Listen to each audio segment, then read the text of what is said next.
एक देश एक चुनाव को लेकर चर्चा काफी तेज हो चुकी है। केंद्र सरकार ने गुरुवार यानी 1 सितंबर को एक देश एक चुनाव के लिए एक कमेटी आयोजित की थी, जो भारत के पूर्व राष्ट्रपति श्री रामनाथ कोविंद की अध्यक्षता में की गई।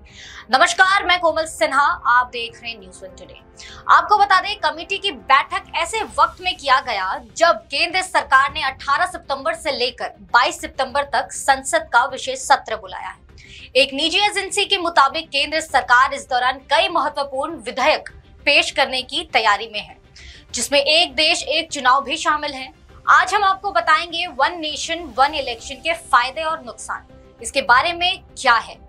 लेकिन उससे पहले आपको ये जानना बहुत ही जरूरी है कि आखिर ये भाजपा के लिए कितना खास है। क्या है एक देश एक चुनाव का मतलब? एक देश एक चुनाव का मतलब है कि देश में सभी चुनाव को एक साथ करवाए जाए। इसका मतलब है कि पूरे भारत में सभी राज्यों के विधानसभा चुनाव और लोकसभा चुनाव एक साथ करवाए जाए और दोनों चुनावों के लिए वोटिंग भी साथ या आसपास हो। फिलहाल कुछ समय के लिए कुछ राज्यों में विधानसभा चुनाव होने हैं और 2024 में लोकसभा चुनाव होने हैं। आपको बता दें, राज्य विधानसभा के चुनाव सरकार 5 साल का कार्यकाल पूरा होने या फिर विभिन्न कारणों से विधेयक भंग हो जाने पर अलग अलग कराए जाते हैं। एक देश एक चुनाव क्यों है खास बीजेपी के लिए, आपको बताते हैं। एक देश एक चुनाव 2014 में ये बीजेपी के चुनावी घोषणा पत्र का हिस्सा भी रह चुका है। साथ ही साथ नरेंद्र मोदी और बीजेपी के दूसरे कई नेता मौके पर देश में एक साथ चुनाव की चर्चा पर बात भी कर चुके हैं।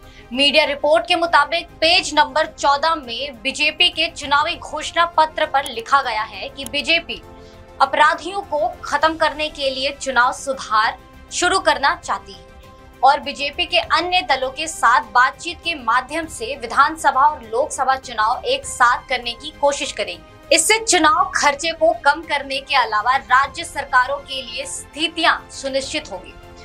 एक साथ चुनाव के क्या फायदे हैं, आपको बताते हैं। भारत में अगर चुनाव एक साथ कराए जाए तो इसके चुनाव में खर्च होने वाले भारी भरकम राशि में कटौती आना है।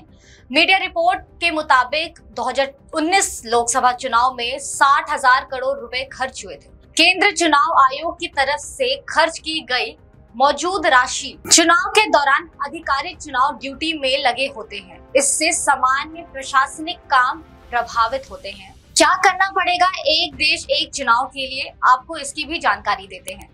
राज्यसभा और लोकसभा चुनाव एक साथ करने के लिए संवैधानिक संशोधन में बदलाव लाना होगा।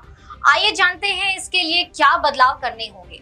एक देश एक चुनाव बिल लाने के लिए 16 विधानसभाओं का समर्थन चाहिए और पहले देश के 16 राज्यों की विधानसभा में इसके प्रस्ताव को पास कराना होगा। 1951 के तहत बिल जन प्रतिनिधित्व अधिनियम लगाया जा सकता है, इसमें बदलाव करना होगा और संविधान के अनुच्छेद 83, 85, 172 और 174 और 356 में 2/3 बहुमत के साथ संशोधन करना पड़ेगा।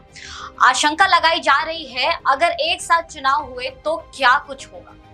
ऐसे में दलों का बड़ा डर है कि वो चुनावी खर्चे और चुनावी रणनीति के मामले में भी राष्ट्रीय पार्टियों से मुकाबला नहीं कर पाएंगे और अपने स्थानीय मुद्दों को मजबूती से नहीं उठा पाएंगे, क्योंकि राष्ट्रीय मुद्दा केंद्र में आ जाएगा। फिलहाल इस वीडियो में इतना ही। आपकी क्या राय है हमें कमेंट सेक्शन में जरूर बताएं और इस वीडियो को लाइक, शेयर, सब्सक्राइब करना ना भूलें। देखते रहिए न्यूज़ वन टुडे।